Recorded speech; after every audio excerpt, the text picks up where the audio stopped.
On August 31st, 2023, after 30 years of making some of gaming's craziest open worlds, Volition, the studio behind Saints Row, was shut down for good. And the nail in the coffin? The catastrophic failure of their 2022 reboot. This was a game so poorly received, it didn't just underperform, it helped erase a beloved studio from existence. But this wasn't a sudden death. It was a slow, painful decline paved with bizarre creative choices that started years earlier. The reboot reportedly costed over $100 million to make, yet it became the worst performing title in the franchise's history. According to a former employee, it sold only around 1.7 million units. To break even, analysts estimated the game needed to move about 2 million copies, and it never got there. So, how did the Saints go from pop culture icons to a corporate write-off? This is the story of how Saints Row's reboot killed an entire franchise.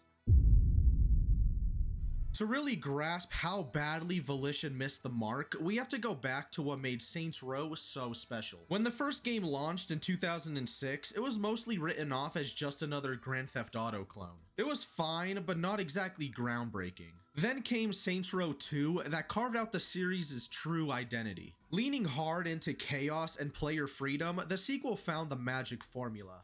A gritty yet satirical take on gang life, perfectly balanced with absurd side activities. You weren't just a gangster, you were building a personal empire of mayhem. The story could get surprisingly dark, but that was offset by the sheer joy of spraying sewage on mansions for cash. It was this mix of serious crime and ridiculous fun that fans fell in love with. And then came my favorite and first introduction to the series, Saints Row the Third. This is when the series blew up, selling over 5.5 million copies and becoming a mainstream hit. It pulled back some of the grit from the second game and dialed the absurdity to an even higher level. It was loud, hilarious, and completely over the top. For a lot of people, this was the peak. The Saints weren't just a street gang anymore, they were celebrity criminals with their own brand of energy drinks. This was the golden age when Volition knew exactly what its fans wanted and delivered. But then the cracks started to show with Saints Row 4. It sold well, moving over 1 million copies in its first week,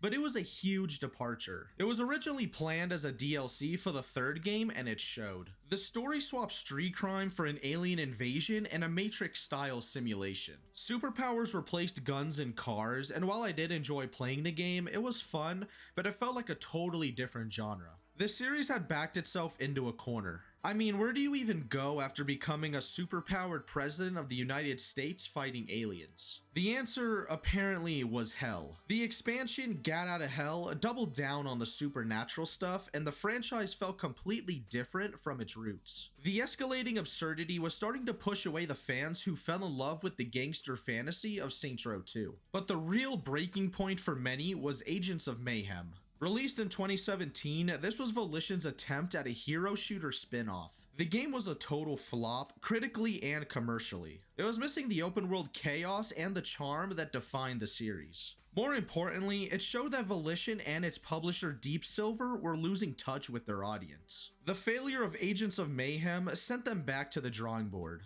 and it led them to what seemed like a surefire idea, a reboot. A chance to get back to basics that would ultimately prove fatal. Development on the reboot began around 2017 with what sounded like a killer idea. Reports claim that the original pitch was a direct sequel to Saints Row 4 that would have had reunited the classic crew, Johnny Gat, Shaundi, and the rest. The idea was to have them rebuild their empire in a new dimension, blending the grounded gangster story of Saints Row 2 with the wild humor of the third. But that's not what happened. The publisher Deep Silver allegedly rejected the pitch because it didn't have broad marketing appeal. They wanted a full reboot with a new cast to attract a younger millennial audience. This one decision seems to be where everything started to go wrong. What followed was a chaotic development. The story reportedly went through multiple rewrites, with the team struggling to find a clear direction. One CEO from a sister company later said the Volition team didn't know what they were building. They were trying to make the characters relatable, but that clashed horribly with the whole building a ruthless criminal empire thing. The charismatic gangsters of the old games were replaced by 4 roommates who decided to start a crime syndicate to pay off their student loans. A very attention-grabbing story, I know. But when the first trailer dropped in 2021, the fan backlash was instantaneous and brutal. Fans mocked the new characters as Starbucks workers and hated the sanitized, less edgy tone. Instead of listening, the studio's social media accounts often got defensive, creating an even bigger rift with the community. The whole production was a mess. By 2021, the game was reportedly so buggy that it couldn't be played from start to finish without crashing,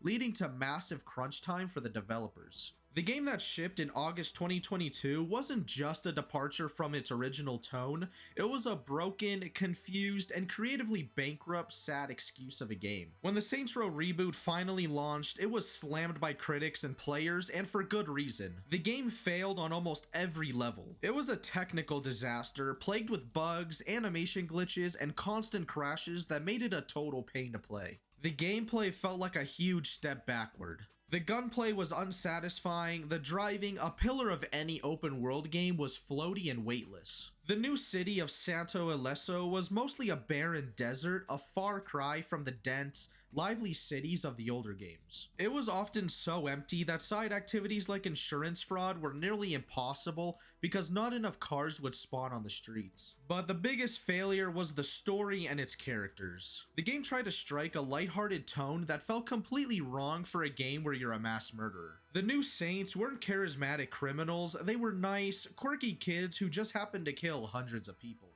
This created a bizarre disconnect. In one infamous scene, the main character brutally murders an unarmed man, and just moments later, the group is having a cheerful chat about being best friends forever. The writing felt lazy, robbing players of the chance to see these characters bond and grow. They didn't feel like a dangerous gang, they felt like a corporate focus group's idea of a cool friends group. The commercial performance of the Saints Row reboot was a disaster. While it did manage to pull in over 1 million players, many likely through subscription services, the sales numbers were bleak. With an estimated 1.7 million units sold, it was the lowest selling mainline game in the series and failed to make back its massive budget. In a financial report, the parent company Embracer Group admitted the game did not meet the full expectations, which was putting it mildly. The fallout was fast and brutal. As part of a huge company-wide restructuring, Embracer Group shut Volition down for good on August 31st, 2023. After 30 years, the studio behind Saints Row and Red Faction was gone, a direct casualty of the reboot's failure. So what's the future for Saints Row? Right now, there isn't one. The rights were moved to another Embracer subsidiary, but no new game has been announced. In early 2026, Chris Stockman, the design director of the original game, revealed that a prequel pitch he had asked to create was completely ghosted by Embracer. He now believes that the franchise is effectively dead. The story of the Saints Row reboot is a cautionary tale. It's about what can happen when a publisher ignores its loyal fans to chase a new, imaginary audience. It shows how a series can lose its identity by trying to please everyone and ending up pleasing no one. Volition didn't just make a bad game, they made a game that fundamentally misunderstood why people loved Saints Row, and in doing so, they didn't just kill a reboot, they killed an entire franchise. The legacy of Volition is now a complicated one. A studio that brought so much chaotic fun to millions is now just a line item in a financial report. The Third Street Saints, a gang that conquered cities, fought aliens, and literally escaped from hell, were ultimately taken down by something far more powerful. A bad business decision. The franchise now lies dormant, a reminder that even the most beloved series can be fragile. But if you made it to this point in the video, thank you so much for watching, and if you haven't already, leave a like and comment below your thoughts on Saints Row. I would also appreciate if you hit the subscribe button for more videos in the future, as well as to help me hit 2,500 subs. But thank you guys so much for all the support you show on the channel, I greatly appreciate it, and I will see you guys in the next one.